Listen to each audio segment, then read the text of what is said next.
اعوذ باللہ من الشیطان اللعین الرجیم، بسم اللہ الرحمن الرحیم، الحمد للہ رب العالمین، ثم الصلاة والسلام علی اشرف الانبیاء والمرسلین، سیدنا و نبینا بالقاسم محمد وعلی آلہ الطیبین الطاہرین المعصومین، اما بعد، وکان من دعائہ علیہ السلام فی مکارم الاخلاق ومرضی الافعال، اللہم صل علی محمد وآلہ وبلغ بایمانی اکمل الایمان واجعل یقینی افضل الیقین وانتہی بنیتی الی احسن النیات وبعملی الی احسن الاعمال۔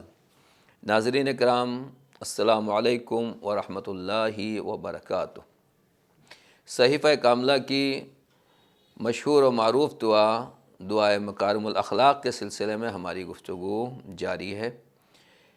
امام زین العابدین علیہ السلام نے خدا کی بارگاہ میں دعا کرتے ہوئے اور ہمیں دعا کا سلیقہ سکھاتے ہوئے جو سب سے پہلی چیز مانگی ہے وہ یہی ہے کہ خدایا محمد و آل محمد پر درود اور صلوات کے بعد میری پہلی دعا یہی ہے کہ مجھے منزل کمال پر پہنچا دے اور کمال کی آخری منزلوں تک پہنچا دے۔ گفتگو تقریباً اس سلسلے میں مکمل ہو چکی ہے اور ہم عرض کر چکے ہیں کہ انسان کی کوشش یہی ہونا چاہیے کہ وہ کمال کی جس منزل، ایمان کی جس منزل کمال پر ہے اس سے بہتر منزل پر اپنے کو پہنچائے، اپنا ایمان کا لیول ڈاؤن نہیں ہونے دینا چاہیے۔ امام نے جو دوسری دعا کی ہے وہ یہ ہے وَاجْعَلْ یقینی افضل الیقین، پروردگار میرے یقین کو سب سے بافضیلت اور سب سے مکمل یقین میں تبدیل فرما دے اور مجھے سب سے بلند ترین منزل یقین تک پہنچا دے اور افضل ترین منزل یقین تک پہنچا دے۔ امام نے جو یہ لفظ استعمال کیا ہے کہ مجھے منزل یقین میں بلند ترین اور افضل ترین منزل یقین تک پہنچا دے، اس کا مطلب یہ ہے کہ یقین میں بھی درجات پائے جاتے ہیں، اور سورہ تکاثر میں، سورہ واقعہ میں یا دوسری احادیث میں اس کی طرف اشارہ بھی کیا گیا ہے۔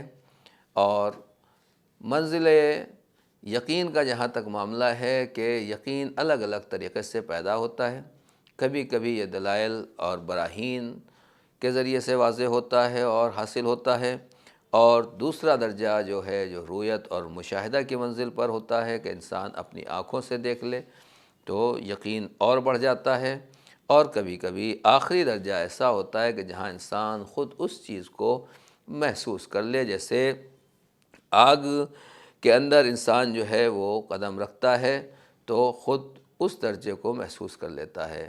یعنی گویا اگر آگ کو ہم نے دیکھا تو دیکھنے کا اثر الگ ہوتا ہے، اور اسی طریقے سے آگ کی حرارت محسوس کی، اس کا اثر الگ ہوتا ہے، اور آدمی انسان کوئی قدم رکھ دے یا اپنے ہاتھ کے اوپر آگ لے لے تو اس کا اثر دوسرا ہوتا ہے۔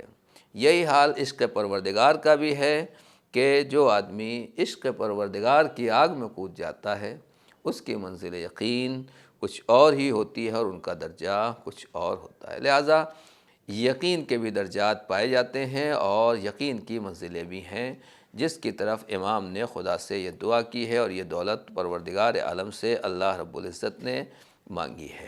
یقین کی دولت آسانی سے ہاتھ نہیں آتی ہے، بلکہ پروردگار عالم کی عنایت اور اس کا کرم ہوتا ہے کہ وہ منزل یقین تک پہنچا دے، جیسا کہ سورہ سجدہ آیت نمبر 24 میں ارشاد ہے وَجَعَلْنَا مِنْهُمْ أَئِمَّةً يَهْدُونَ بِأَمْرِنَا لَمَّا صَبَرُوا وَكَانُوا بِآيَاتِنَا يُوقِنُونَ، اور ان میں سے کچھ لوگوں کو ہم نے امام بنایا، یہدون بامرنا، جو ہمارے حکم اور ہمارے اشارے کے مطابق لوگوں کی ہدایت کرتے ہیں اور ان کو راہ راست دکھاتے ہیں، لما صبروا، جب انہوں نے صبر سے کام لیا، جب وہ منزل صبر تک پہنچے تب ہم نے ان کو امام بنا دیا اور وہ ہمارے راستے کی طرف لوگوں کو ہدایت دیتے ہیں۔ وَكَانُوا بِآيَاتِنَا يُوقِنُونَ، اور وہ لوگ، وہ ائمہ ہمارے آیتوں کے اوپر یقین رکھتے ہیں۔ یعنی گویا جو امام ہمیں خدا، رسول، پروردگار کی طرف بلا رہا ہے اور اللہ کی طرف دعوت دے رہا ہے، وہ ہوتا ہے جو منزل یقین کے اوپر فائز ہوتا ہے۔ اگر کوئی خود ہی منزل شک میں مبتلا ہو تو وہ دوسروں کو کیسے ہدایت کرے گا؟ عالم اسلام میں اور مسلمانوں میں آپ کو ایسے کریکٹر نظر آ جائیں گے جنہیں لیڈرشپ کا شوق رہا، آج بھی ایسے کریکٹر کردار سمجھ میں آ جائیں گے کہ جنہیں مسلمانوں کی لیڈری کا رہنمائی کرنے کا شوق ہے، لیکن اگر دیکھا جائے تو منزل یقین پر فائز نہیں ہے، خود ہی شک میں مبتلا ہیں، انہیں خود ہی نہیں معلوم کہ ہمیں کیا کرنا ہے، کیا نہیں کرنا ہے، کیا کرنا چاہیے، کیا نہیں کرنا چاہیے۔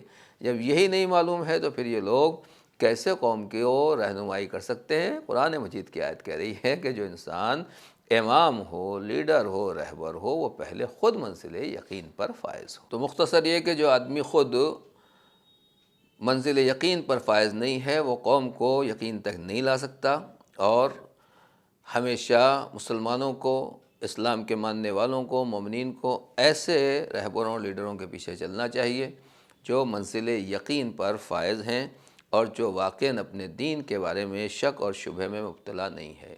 جس سے خود دین کی معلومات نہ ہوں وہ لوگوں کو صحیح دین، اسلام اور مذہب کیا سمجھائے گا۔ آج اسلام کو اور ایمان کو جو سب سے زیادہ نقصان پہنچ رہا ہے وہ ایسے ہی رہبروں سے اور ایسے ہی لوگوں سے جو اپنے کو اسلامی رہبر، اسلامی رہنما اور اسلامی لیڈر کہتے ہیں، مگر خود انہیں یہ نہیں معلوم ہے کہ سچا اسلام کیا ہے، خدا نے کون سا دین نازل فرمایا ہے، پیغمبر نے ہمیں اسلام کے نام کے اوپر کیا دیا ہے، قرآن مجید ہمیں کیا بتا رہا ہے۔ اپنی منمانی تفسیر اور اپنے خواب و خیال کے اعتبار سے اسلام بنانا اور کسی بھی چیز کو اسلام کہہ دینا، یہ در حقیقت اسلام نہیں ہے۔ امام سجاد نے خدا کی بارگاہ میں یہی دعا کی ہے، پروردگار مجھے یقین میں افضل ترین پروردگار وجعل یقینی افضل الیقین، مجھے یقین میں افضل ترین یقین تک پہنچا دے۔ یعنی ایک عام مسلمان اور مومن کو بھی منزل یقین میں افضل ترین یقین تک پہنچنا چاہیے، تو جو جتنا بڑا رہبر اور لیڈر اور قوم کا رہنما ہے اس کے اندر وہی منزل یقین ہونا چاہیے۔ اب یہ یقین کیا چیز ہے؟ الیقین عماد الایمان۔ مولا کائنات حضرت علی بن ابی طالب علیہ السلام فرماتے ہیں کہ یقین جو ہے وہ ایمان کا پلر ہے، ایمان کا عماد ہے۔ ایک مرتبہ کا واقعہ ہے کہ کچھ لوگ لگے رہتے ہیں عمل میں، عمل کرنے کا کچھ لوگوں کو شوق ہوتا ہے۔ آج بھی مسلمانوں میں ایک طبقہ ایسا پایا جاتا ہے جو کہتا ہے عمل کرو، عمل کرو، عمل کرو۔ بالکل عمل ضروری ہے، اور ہم بغیر عمل کے ایمان کو مکمل سمجھتے ہی نہیں ہیں۔ اس سے پہلے بھی ہم عرض کر چکے ہیں کہ جہاں عمل نہ ہو وہاں ایمان نہیں کہا جائے گا، اور کامل ترین عمل ایمان اسی وقت ہوگا جب اس کے ساتھ ساتھ عمل بھی ہو۔ ہر چیز کا ایک معیار ہے، ہر چیز کا ایک سلیقہ ہے۔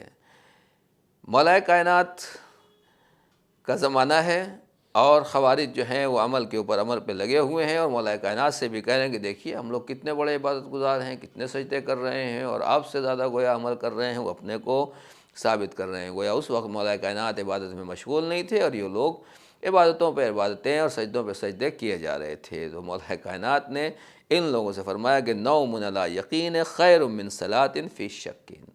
اگر انسان یقین کے ساتھ سو جاتا ہے تو شک کی حالت میں نماز پڑھنے سے ایسا سونا بہتر ہے۔ تو اصل یہ ہے کہ یقین ایمان کا پلر ہے، ایمان کا ستون ہے، مگر یہ یقین جب آ گیا تو اگر اس یقین کے ساتھ آدمی مرد مومن سو بھی رہا ہے تو یہی سونا اس کے لیے بہتر ہے۔ اگر کوئی شک میں مبتلا ہے اور اس کے بعد نماز، روزے اور دوسرے اعمال کر رہا ہے، اس شک میں عبادت کا کوئی فائدہ نہیں ہے۔ یقین کے ساتھ سونا یہ بہتر ہے۔ البتہ کوئی یہ نہ سوچے کہ ٹھیک ہے ہمارے اندر تو یقین پیدا ہو گیا تو ہمیں سوتے ہی رہنا ہے، ہمیں نماز، روزے اور دوسری چیزوں کی ضرورت نہیں ہے۔ اصل بات یہ ہے کہ جو جتنا بڑا مومن اور صاحب یقین ہوگا اس کا عمل بھی اتنا ہی زیادہ ہوتا ہے۔ تو یہ دولت یقین ضروری ہے، اور امام سجاد نے خدا سے افضل یقین کی دولت مانگی ہے۔ امام باقر علیہ السلام فرماتے ہیں کہ لوگوں کے درمیان سب سے کم ترین چیز جو تقسیم کی گئی ہے اس کا نام ہے یقین۔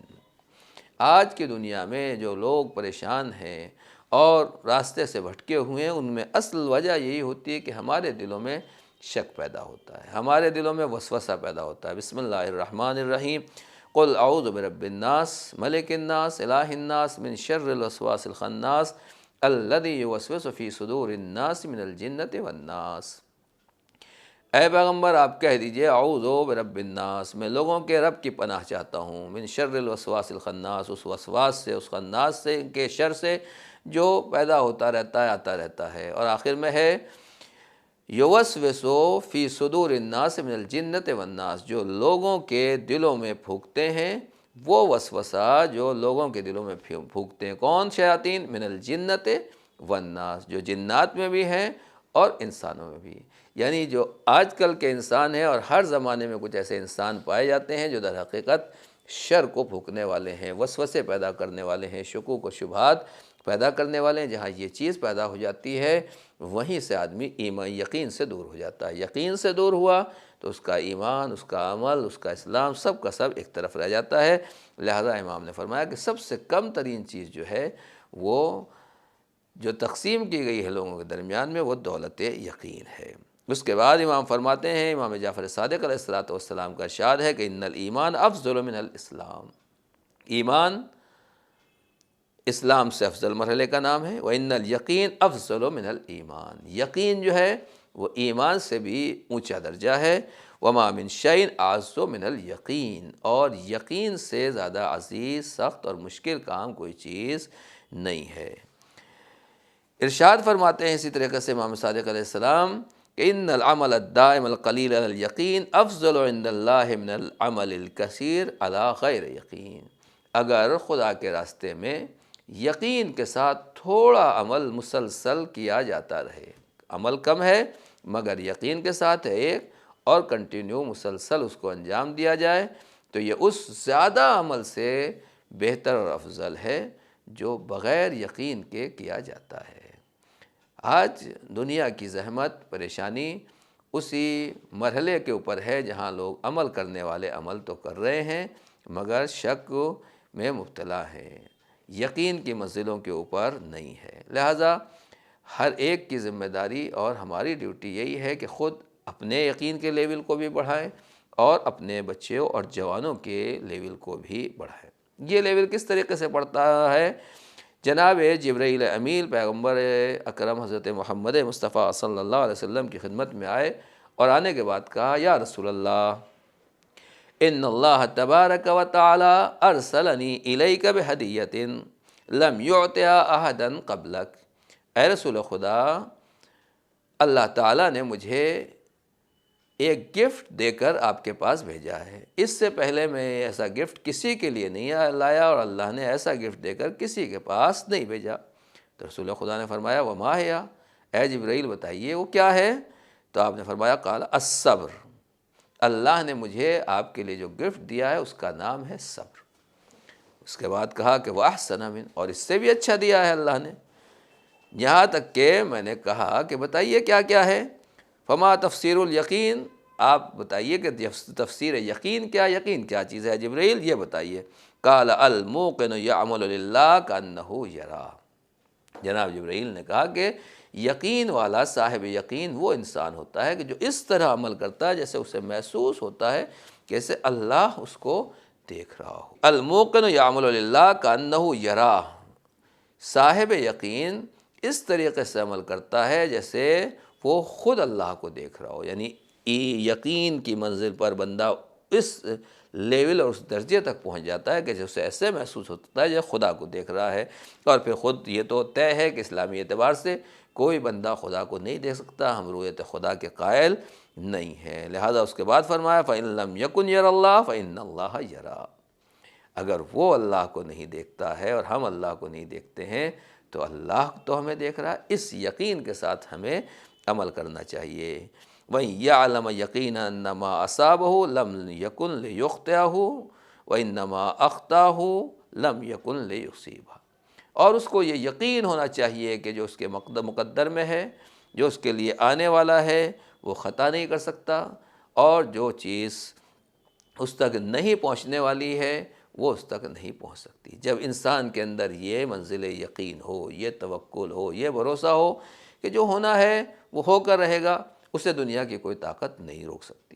اور جو نہیں ہونا ہے، آدمی کو کوئی گھبرانے کی ضرورت نہیں ہے، وہ یقیناً نہیں ہوگا چاہے کچھ بھی ہو جائے۔ کہ ھذا کلہ اقسام التوکل و مدرجۃ الزہد۔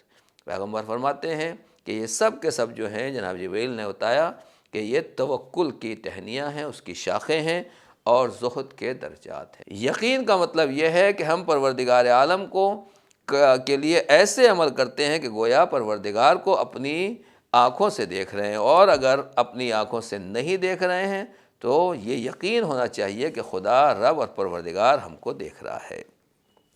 یقین کی فضیلت میں اور بھی بہت سی روایات ہیں، خالی یہاں پر رکنے کے بعد میں آپ کی خدمت میں عرض کر دوں کہ پیغمبر اکرم کی خدمت میں جناب عیسیٰ کی روحانیت کے بارے میں بات چل رہی تھی، اور لوگوں نے کہا یا رسول اللہ، جناب عیسیٰ کے بارے میں سنا ہے کہ وہ تو اتنی روحانیت کی بلندی کے اوپر فائز تھے کہ پانی کے اوپر چلا کرتے تھے۔ توجہ کی جگہ یقین کی منزلیں کیا ہیں اور یہ درجات کہاں تک پہنچتے ہیں کہ پیغمبر کے سامنے ذکر کیا گیا کہ جناب عیسیٰ پانی پر چلا کرتے تھے، تو آپ نے فرمایا کہ اگر ان کا یقین کچھ اور زیادہ ہوتا تو وہ ہوا پر چلنے لگتے۔ یہ درجات اگر انسان حاصل کر لے تو کہاں تک پہنچ سکتا ہے؟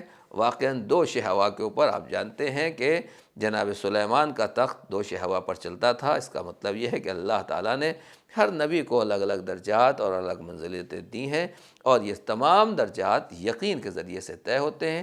امام سجاد اس دعائے مکارم الاخلاق میں جو دوسری چیز خدا سے مانگ رہے ہیں وہ یہی ہے کہ پروردگار مجھے یقین کی افضل ترین منزلوں تک پہنچا دے۔ اب جو آدمی صاحب یقین ہوتا ہے اس کی نشانیاں کیا ہیں؟ پیغمبر اکرم حضرت محمد مصطفیٰ صلی اللہ علیہ وآلہ وسلم ارشاد فرماتے ہیں، اما علامت الموقن فستہ۔ صاحب یقین رکھنے والے کی نشانیاں 5 ہیں۔ ایقن باللہ حقا فآمن بہ۔ ہم کس چیز کا یقین رکھیں؟ اتنی دیر سے گفتگو ہو رہی ہے کہ یقین ہونا چاہیے، یقین ہونا چاہیے، تو یقین کس بات کا ہو؟ پیغمبر نے واضح کر دیا، پہلی چیز یہ ہے کہ اللہ کے اوپر یقین رکھو کہ اللہ حق ہے، اللہ سچ ہے، پیدا کرنے والا ہے، مالک ہے، خالق ہے، جو کچھ بھی ہے خدا کے بارے میں انسان یقین رکھے کہ وہ حق ہے، فآمن بہ، اور اس کے اوپر ایمان لے آئے۔ یہ پہلی چیز ہے یقین کی کہ خدا کے حق ہونے پر یقین ہونا چاہیے اور اس کے اوپر ایمان رکھے۔ وَأَيْقَنَ بِأَنَّ الْمَوْتَ حَقٌّ فَحَذَرَ، اور اسے یہ یقین ہونا چاہیے ایک دن مرنا ہے۔ سچ یہ ہے کہ ہم ہر روز لوگوں کو مرتے ہوئے دیکھتے ہیں، ایکسیڈنٹ دیکھتے ہیں، حادثات دیکھتے ہیں، آگ ہے، طوفان ہے، فلڈ ہے، نہ جانے کیسی کیسی بلائیں آتی ہیں۔ پوری دنیا میں کتنے کتنے لوگ ایک ساتھ لقمہ اجل بن جاتے ہیں، موت کے منہ میں چلے جاتے ہیں، مگر ہمیں یقین نہیں ہے موت کا۔ ہم سوچتے ہیں کہ نہیں ہم زندہ رہیں گے، پیغمبر فرماتے ہیں کہ نہیں، موت کا یقین رکھے کہ موت حق ہے، لہٰذا اس سے ڈرتا رہے۔ نمبر 3، وَأَيْقَنَ أَنَّ الْبَعْثَ حَقٌّ فَخَافَ الْفَضِيحَ، اور اسے یہ یقین ہونا چاہیے کہ مرنے کے بعد پھر سے قبر سے زندہ کیا جائے گا، ہمیں اٹھایا جائے گا، اور جناب آدم سے لے کر قیامت تک کے جتنے انسان ہیں ان سب کے سامنے ہمیں لا کر کھڑا کیا جائے گا۔ وہاں اور رسوائی اور ذلت سے بچنے سے ڈرے، اس کا خوف پیدا کرے، اس بات کا یقین رکھنا چاہیے۔ وَأَيْقَنَ بِأَنَّ الْجَنَّةَ حَقٌّ فَاشْتَاقَ إِلَيْهَا، اور دوسری بات یہ کہ یہ یقین رکھے جنت بھی حق ہے۔ جنت کا یقین بھی ہونا چاہیے، تو پھر کیا ہوگا؟ آدمی اس کا مشتاق ہو، اس کے لیے کوشش کرے، محنت کرے، مشقت کرے، کچھ عمل کرنے کی کوشش کرے۔ وَأَيْقَنَ بِأَنَّ النَّارَ حَقٌّ، اور وہ یقین رکھے کہ جہنم بھی حق ہے، آگ بھی حق ہے۔ فَظَهَرَ سَعْيُهُ لِلنَّجَاةِ مِنْهَا، تو کوشش یہ کرے کہ اس سے کسی طریقے سے اپنے آپ کو بچا لے اور اس سے نجات حاصل کر لے۔ وَأَيْقَنَ بِأَنَّ الْحِسَابَ حَقٌّ فَحَاسَبَ نَفْسَهُ، اور اسے یقین رکھنا چاہیے کہ اللہ کی بارگاہ میں ایک نہ ایک دن حساب دینا ہے، خدا کی بارگاہ میں حساب کے لیے حاضر ہونا ہے۔ جب حاضر ہونا ہے تو پھر اس سے پہلے کہ خدا حساب کرے اور وہاں ہمیں حساب کے لیے حاضر کیا جائے، ہم خود اپنا محاسبہ کریں، محاسبہ نفس کریں اور اپنا حساب و کتاب کریں۔ جو برے کام ہیں ان کو چھوڑیں، جو نیک کام ہیں ان میں آگے بڑھنے کی کوشش کریں۔ لہٰذا پیغمبر نے واضح طریقے سے بتا دیا کہ کن کن چیزوں کا یقین رکھنا ضروری ہے۔ پھر سے واضح کر دوں، اللہ کے اوپر یقین رکھنا ضروری ہے، موت کے اوپر ہمارا یقین ہونا چاہیے، بعث یعنی موت کے بعد پھر سے زندہ ہونے کا یقین ہونا چاہیے، جنت کا یقین ہو، آخرت میں دوزخ کا یقین ہو، اور آخری چیز ہے کہ حساب و کتاب کا یقین ہو۔ جب یہ یقین ذہن سے نکل جاتا ہے تو انسان یہیں سے تباہ اور برباد ہوتا ہے۔ آخر میں یہ بات بتانا ضروری ہے کہ پہلے بات تو یہ یقین پیدا ہونا چاہیے۔ ہر مومن، ہر مسلمان کے لیے ضروری ہے کہ اس کے پاس دولت یقین ہو، لیکن اس یقین کو برباد کیا چیز کرتی ہے؟ مولا کائنات فرماتے ہیں یفسد الیقین الشک، یقین کو شک برباد کر دیتا ہے۔ وغلبۃ الہوا، ہوا ہوس، میرا یہ دل، وہ تمنا، یہ مل جائے، جتنی بھی آدمی کی ہوس بڑھتی چلی جائے گی، یہیں سے انسان کا یقین ختم ہوتا ہے۔ اسی طریقے سے ماں فرماتے ہیں خلطۃ ابناء الدنیا تشین الدین، دنیا داروں، دنیا پرستوں کے ساتھ رہنا، ان کی دوستی اور ہم نشینی اختیار کرنے سے دین برباد ہو جاتا ہے۔ وتضعف الیقین، اور آدمی کا یقین ختم ہوتا ہے، ضعیف ہو جاتا ہے، کمزور ہو جاتا ہے۔ لہذا دنیا پرست لوگ ہیں، ان سے دینداروں کو بہرحال الگ رہنا چاہیے۔ پیغمبر اکرم کو کس بات کا خوف تھا اپنی امت کے بارے میں؟ سلام ہو پیغمبر پر، اللہ کے نبی کے اوپر۔ رسول خدا نے فرمایا ما خاف علی امتی الا ضعف الیقین، مجھے اپنی امت کے بارے میں کسی چیز کا ڈر نہیں، مال، دولت، پیسہ، حکومت، ان چیزوں کا ڈر نہیں تھا پیغمبر کو۔ آپ کہتے ہیں کہ مجھے اپنی امت کے بارے میں سب سے زیادہ جس چیز کا خوف ہے اس کا نام ہے ضعف الیقین، کہ یہاں ان کے یہاں یقین کم ہو جاتا ہے، اور یقین کم ہو جائے گا اس کا ڈر مجھے لگتا ہے۔ کس طریقے سے یقین کم ہوتا ہے؟ اور یقین کم ہونے کی علامت یہ ہے کہ ان ترضی الناس بسخط اللہ، اللہ کو ناراض کر کے لوگوں کو خوش کیا جائے، یہ یقین کی کمی کی علامت ہے۔ رزق خلا الہی لیا جائے، کھانا اللہ کا کھا رہے ہیں، تعریف لوگوں کی کر رہے ہیں، یہ ہوتا ہے ارے صاحب واہ کیا کہنا، کیا دعوت، کیا کھانا۔ کبھی کبھی مالک کو بھی یاد کر لیں، رزق پیدا کرنے والوں کو بھی، پیدا کرنے والے کو بھی یاد کر لیں۔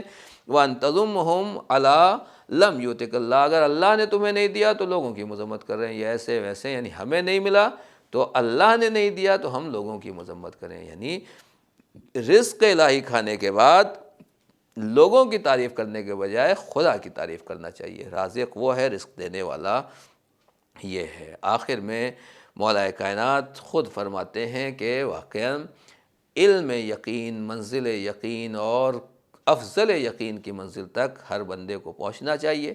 کیوں؟ اس لیے کہ یہ افراد خود اس منزل کے اوپر فائز تھے۔ مولا کائنات کہتے ہیں لو کشف الغطا مزددت یقینا، اگر میری نگاہوں سے پردے ہٹا دیے جائیں تو میرے یقین میں اضافہ ہونے والا نہیں ہے۔ یعنی ہر چیز کو بہترین منزل اور منزل یقین کی کمال ترین منزل تک مولا کائنات نے مشاہدہ کیا تھا، اور آپ اس درجے کے اوپر فائز تھے۔ تو جو امیر المومنین کے ماننے والے ہیں، جو مولا کائنات کے ماننے والے ہیں اور ان کے چاہنے والے ہیں، ہر ایک کی ذمہ داری ہے کہ ہمارے اندر بھی وہ یقین پیدا ہو، اور جو کچھ بھی اسلام ہم سے چاہتا ہے اسی دولت یقین کے اوپر ہم فائز ہوں۔ رب کریم سے دعا ہے کہ پروردگار ہمیں بھی منزل یقین کی افضل ترین منزل تک پہنچا دے، اور دعائے مکارم الاخلاق نے، امام سجاد نے جو دعا کی ہے، پروردگار ہمیں بھی اس دولت سے مالا مال فرما۔ آخر میں یہ عرض کر دوں کہ یہ جو حدیثیں آپ کی خدمت میں پیش کی جاتی ہیں، منتخب میزان الحکمت سے اکثر حدیثیں پیش کی جاتی ہیں، یہ حوالہ بھی ان لوگوں کے لیے جو ریسرچ کرنا چاہتے ہیں یا حدیثوں کا حوالہ جاننا چاہتے ہیں، ان کے لیے یہ حوالہ اور ریفرنس بھی واضح رہے۔ رب کریم پروردگار بیان کرنے والوں اور سننے والوں سب کو دولت ایمان اور دولت افضل یقین سے مالا مال فرما، اور ہمیں ان دعاؤں پر اور تمام احکام اسلامی پر عمل کرنے کی توفیق عنایت فرما۔ ربنا تقبل منا انک انت السمیع العلیم۔ والسلام علیکم ورحمۃ اللہ وبرکاتہ۔